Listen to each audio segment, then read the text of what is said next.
بسم اللہ الرحمن الرحیم۔ روزنامہ الفضل انٹرنیشنل، سوموار 9 اکتوبر 2023۔ الفضل ڈائجسٹ، مرتبہ محمود احمد ملک۔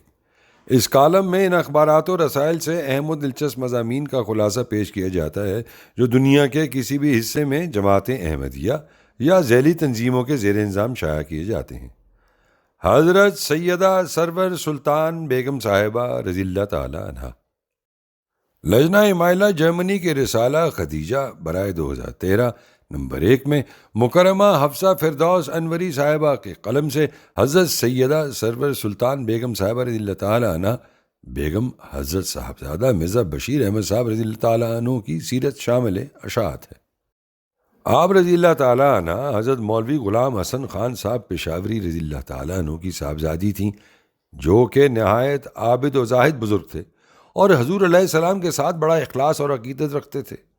حضور علیہ السلام نے ان کے بارے میں فرمایا، حبی فی اللہ مولوی غلام حسن صاحب پشاوری اس وقت لدھیانہ میں میرے پاس موجود ہیں، محض ملاقات کی غرض سے پشاور سے تشریف لائے ہیں۔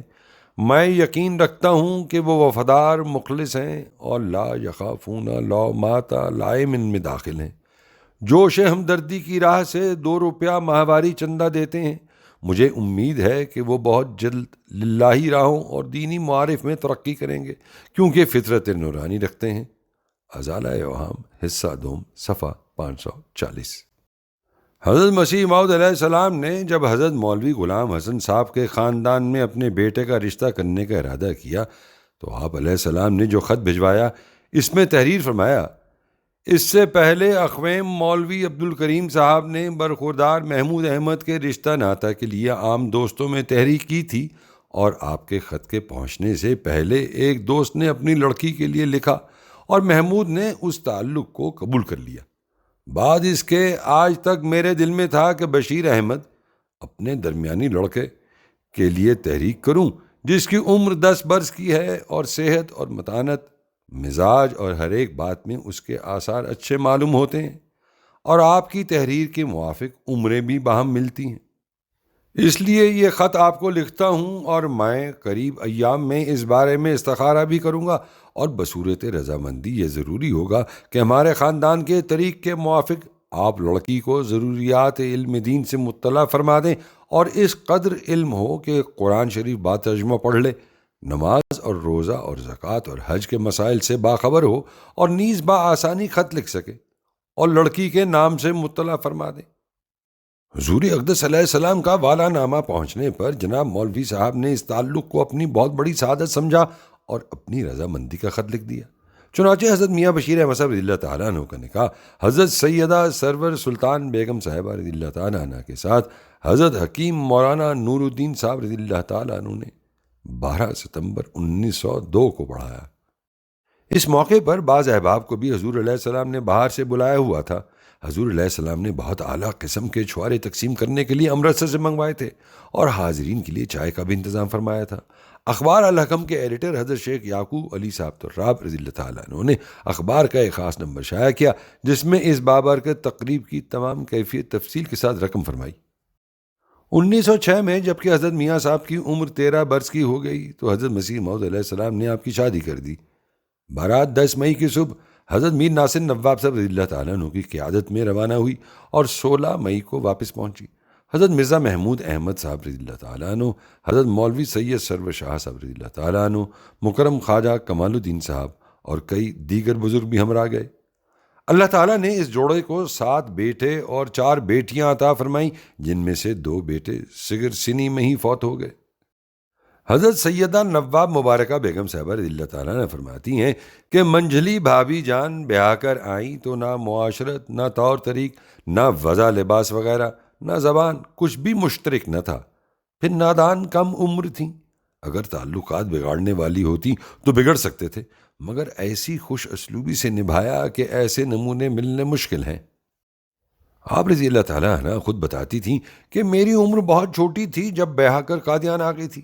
میرے والد اس قدر اور بار بار تاکید حضرت اقدس علیہ السلام کے احترام کے بارے میں کرتے کہ جب بھی حضور علیہ السلام تشریف لائیں تو تم نے احتراماً کھڑے ہونا ہے ہر بار، اور اگر واپس جاتے وقت پھر پلٹ کر واپس ہوئے ہیں تو دوبارہ کھڑے ہونا ہے۔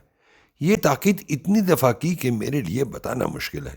چنانچہ جب حضور علیہ السلام پہلی بار ہمارے کمرے میں تشریف لائے تو اس وقت میں چارپائی پر ہی کھڑی ہو گئی۔ حضور علیہ السلام مسکرا کر باہر تشریف لے گئے۔ صاحبزادی احمد الرشید صاحبہ لکھتی ہیں کہ حضرت اماں جان رضی اللہ تعالیٰ عنہ قادیان میں روزانہ صبح کو سیر کے لیے جاتی تو راستے میں مختلف گھروں میں رک کر سلیقہ، طریقہ، صفائی ستھرائی کی تلقین کرتی۔ حضرت چچی جان ام مظفر صاحبہ رضی اللہ تعالیٰ عنہ بھی کبھی ساتھ ہوتی۔ ان کو صفائی ستھرائی کا جنون کی حد تک شوق تھا۔ وہ گھروں میں خود بستر ٹھیک سے بچھواتی، چارپائیاں کسواتی، چیزیں ٹھیک طرح رکھواتی، بلکہ خود کرنے لگتی۔ اماں جان رضی اللہ تعالیٰ عنہ تو کہا کرتی کہ سرور سلطان کو وہم کی حد تک صفائی کی عادت ہے۔ حضرت چچی جان بہت مخیر تھیں لیکن نہایت ہی سادہ، پٹھانوں کا بہت ہی خیال رکھتی تھیں۔ ان کے ہاں کئی پٹھان لڑکے پڑھنے کے لیے ٹھہرے ہوئے تھے۔ ان کے لیے اسی طرز کے ٹرے، کپ، چائے دانیاں رکھی ہوتی۔ اسی طرح جو پٹھان گھرانے قادیان میں آباد تھے یا جو بچے بورڈنگ میں رہتے تھے ان کا بھی خیال رکھتی۔ آپ رضی اللہ تعالیٰ عنہ فارسی بولتی تھیں۔ حضرت اماں جی رضی اللہ تعالیٰ عنہ حرم حضرت خلیفۃ المسیح الاول رضی اللہ تعالیٰ عنہ کی وفات پر فارسی میں ایک مضمون لکھا کیونکہ آپ ان سے بہت محبت کرتی تھیں۔ جب قادیان میں آپ نئی آئی تھیں تو جب گھبراتی تو ان کے ہاں چلی جاتی۔ سردیوں میں سبز چائے ہر وقت تیار رہتی جسے اماں جی رضی اللہ تعالیٰ عنہ کے گھر بھجوا دیتی اور گرمیوں میں سوڈا واٹر بھجواتی۔ آپ رضی اللہ تعالیٰ عنہ قادیان کے لوگوں سے اس طرح گھل مل گئی تھی کہ جیسے وہاں کی ہی پلی بڑھی ہوں۔ فارسی بولنے والے ایک پٹھان گھرانے سے بہت دوستی تھی۔ حضرت لال پری رضی اللہ تعالیٰ عنہ ان کا نام تھا۔ محترم مرزا مظفر احمد صاحب لکھتے ہیں اماں کا حضرت اماں جان رضی اللہ تعالیٰ عنہ سے گہری عقیدت اور احترام کا تعلق تھا۔ ناشتے اور دوسرے کاموں سے فارغ ہو کر قریباً روزانہ دوپہر کے کھانے تک اماں جان رضی اللہ تعالیٰ عنہ کی پاکیزہ صحبت میں وقت گزارتی۔ حضرت اماں جان رضی اللہ تعالیٰ عنہ فرمایا کرتی کہ میرے دل میں سرور سلطان کی بہت قدر ہے، یہ میرے بیٹے کا بہت خیال رکھتی ہیں۔ اماں نماز، روزہ، تلاوت قرآن کریم کی سختی سے پابند تھیں۔ ان کی ان عبادات کے سینکڑوں نظارے میرے بچپن کے ایام سے ہی میری آنکھوں کے سامنے ہیں۔ اماں اپنے ہاتھ سے کام بڑے شوق سے کرتی۔ ہمارے بچپن کے ایام میں قادیان کی زندگی بڑی پرسکون اور سادہ تھی۔ اسکول جانے سے پہلے خود بچوں کے لیے ناشتہ تیار کرتی، چائے پراٹھوں کے ساتھ یا رس بکرم کے ساتھ۔ چولہے کے ارد گرد پیڑھیوں پر بیٹھے ہمیں ناشتہ کراتی اور دعاؤں کے ساتھ رخصت کرتی۔ چولہا مٹی کا ہوتا تھا جس میں لکڑی جلتی تھی اور یہ عمل بڑی محنت چاہتا تھا۔ لکڑی اکثر گیلی ہوتی اور باورچی خانہ دھوئیں سے بھر جاتا تھا۔ بچوں کی بیماری میں ان کا بہت خیال رکھتی۔ دوائی پلاتے وقت یا شافی یا کافی کچھ اس سوز اور درد سے کہتی کہ ان کی یہ دعائیہ آواز آج برسوں بعد بھی دوائی کھاتے وقت میرے کانوں میں گونج جاتی ہے۔ آپ رضی اللہ تعالیٰ عنہ نے غریب خواتین کا ہمیشہ خیال رکھا۔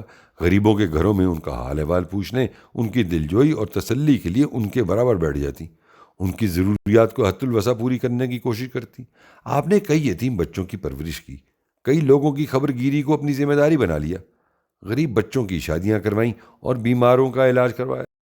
محترمہ احمد القیوم ناصرہ صاحبہ بیان کرتی ہیں کہ آپ رضی اللہ تعالیٰ عنہ حضرت اماں جان رضی اللہ تعالیٰ عنہ کے رنگ میں رنگین تھیں۔ اٹھنا بیٹھنا، لباس، وضاقتہ حضرت اماں جان کی اپنائی۔ تنگ پائے جامہ اور کرتا ہمیشہ آپ نے پہنا۔ آپ حضرت اماں جان کا بہت احترام کرتی، ساز بہو لگتی نہ تھیں۔ حضرت اماں جان کے ساتھ آپ کے دل کے تار جڑے ہوئے تھے۔ آپ اپنے گھر، بچوں اور میاں کے ساتھ محب اور خوش تھیں۔ گھر سادہ اور خوب صاف ستھرا رکھتی، اپنی بہوؤں کا بہت خیال رکھتی، اپنا کام معمول کے مطابق خود کر لیتی، بہوؤں پر نہ ڈالتی۔ چھوٹی بہو اسی گھر کی بالائی منزل پر رہتی، وہ کھانے کے وقت نیچے آ جاتے۔ کبھی آپ رضی اللہ تعالیٰ عنہ اوپر دیکھنے نہیں گئیں کہ بہو کیا کر رہی ہے، کس طرح رہتی ہے۔ کبھی تجسس نہیں کیا، کبھی کسی بہو کا شکوہ نہیں کیا۔ ان کا گھر خوشیوں کا گہوارہ تھا۔ آپ رضی اللہ تعالیٰ عنہ حضرت میاں صاحب رضی اللہ تعالیٰ عنہ کے لباس کا خود خیال رکھتی، نوکروں پر یا بچوں پر نہ چھوڑتی، کبھی پریشان حال نہیں دکھائی دیتی تھیں، خاموشی کے ساتھ دعاؤں میں مصروف رہتی۔ گھر کے پاکیزہ ماحول میں حضرت میاں صاحب رضی اللہ تعالیٰ عنہ بھی بہت خوش تھے۔ بچوں کے ہلکے پھلکے مذاق میں شریک ہو کر دونوں ان کے ساتھ ہنستے مسکراتے۔ دونوں میاں بیوی کی محبت مثالی تھی، گویا ایک جان دو قالب کی طرح تھے۔ ایک کو تکلیف ہوتی تو دوسرے کی حالت دیکھ کر ایسا لگتا کہ بیمار سے زیادہ تکلیف میں ہے۔ میاں صاحب رضی اللہ تعالیٰ عنہ بیمار ہیں تو حضرت بی بی صاحبہ رضی اللہ تعالیٰ عنہ ان کے ہسپتال جانے کی تیاری کے ساتھ ساتھ رو بھی رہی ہیں اور دعائیں بھی کر رہی ہیں۔ حضرت میاں صاحب رضی اللہ تعالیٰ عنہ کا حضرت بیگم صاحبہ رضی اللہ تعالیٰ عنہ کی بیماری میں یہ حال تھا کہ الفضل میں دعا کے لیے درد بھرے اعلان دیتے اور نہایت انکساری سے دعا کی درخواست کرتے۔ حضرت میاں صاحب رضی اللہ تعالیٰ عنہ سب کی تربیت کا بہت خیال رکھتے۔ آپ رضی اللہ تعالیٰ عنہ حضرت صلی اللہ علیہ وآلہ وسلم پر دل و جان سے قربان تھے، اور آپ صلی اللہ علیہ وآلہ وسلم کے مبارک نام کے ساتھ فدا ہو نفسی لکھا کرتے تھے۔ ایک دن میں اپنے بیٹے طاہر احمد کے ساتھ آپ کے گھر گئی۔ حضرت مسلم موعود رضی اللہ تعالیٰ عنہ کے حوالے سے بیٹے نے پوچھا کہ کیا حضور سب سے بڑے ہیں؟ میں نے جواب دیا نہیں، حضرت مسیح موعود علیہ السلام سب سے بڑے ہیں۔ حضرت میاں صاحب رضی اللہ تعالیٰ عنہ نے فوراً فرمایا، بیٹا تمہاری امی تمہیں غلط بتا رہی ہیں، حضرت مسیح موعود علیہ السلام بڑے نہیں ہیں، وہ تو حضور صلی اللہ علیہ وآلہ وسلم کے ادنا خادم ہیں۔ مکرم سود خان صاحب بیان کرتے ہیں کہ آپ رضی اللہ تعالیٰ عنہ 5 وقت نماز کی بے حد پابند تھیں۔ پہل پانی منگوا کر وضو کر لیا کرتی تھیں، لیکن جب بیماری بڑھی تو پھر مکہ معظمہ کی پاک مٹی سے بھری ہوئی ایک تھیلی منگوا لی اور اسی پر ہاتھ مار کر تیمم کر لیا کرتی تھیں، اور بیٹھ کر یا بستر پر لیٹے لیٹے ہی نماز پڑھ لیا کرتی تھیں۔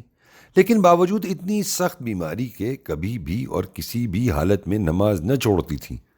آپ رضی اللہ تعالیٰ عنہ گھر میں کام کرنے والی عورتوں اور ملاقات کی خاطر آنے والی خواتین کے لیے مشعل راہ تھیں، اور آپ رضی اللہ تعالیٰ عنہ کے اعلیٰ کردار کی وجہ سے سبھی نماز کی پابندی کیا کرتی۔ آپ رضی اللہ تعالیٰ عنہ خود بھی موسیہ تھیں، اور آپ رضی اللہ تعالیٰ عنہ کی تحریک پر میری والدہ اور خالہ نے بھی وصیت کر لی تھی۔ آپ چندے وقت پر ادا کرتی، رمضان میں روزے رکھواتی اور افطاری کا اہتمام کرتی تو ہر ایک کی ضرورت کو مد نظر رکھتی۔ موسم کے پیش نظر مشروبات کا انتظام کرواتی، گھر میں سب کے نماز پڑھنے کا انتظام کرنا۔ سردیوں میں نمازوں کے وقت سب کمرے اور برآمدہ نمازیوں سے پر رونق ہو جاتے، اور گرمی کے موسم میں باہر صحن میں نمازیوں کی نمازوں کا پرکیف اور روح پرور سما ہوتا۔ رمضان میں آپ رضی اللہ تعالیٰ عنہ ہمیں باقاعدگی سے مسجد مبارک میں نماز تراویح کے لیے اور دوپہر کو درس قرآن کے لیے بھجواتی۔ الغرض بہت ہی روح پرور ماحول تھا جو کبھی بھی بلایا نہیں جا سکتا۔ جلسہ سالانہ کے دوران آپ رضی اللہ تعالیٰ عنہ حضرت ام ناصر رضی اللہ تعالیٰ عنہ کے ساتھ مہمان نوازی کی خدمت سر انجام دیا کرتی تھیں۔ 31 جنوری اور 1 فروری 1970 کی درمیانی شب کچھ دن کی بیماری کے بعد وفات پائی۔ تیسرے حصے کی موسیہ تھیں، چنانچہ آپ رضی اللہ تعالیٰ عنہ نے بیش قیمت جائیداد پیش کی۔ صداقار ابن سعید۔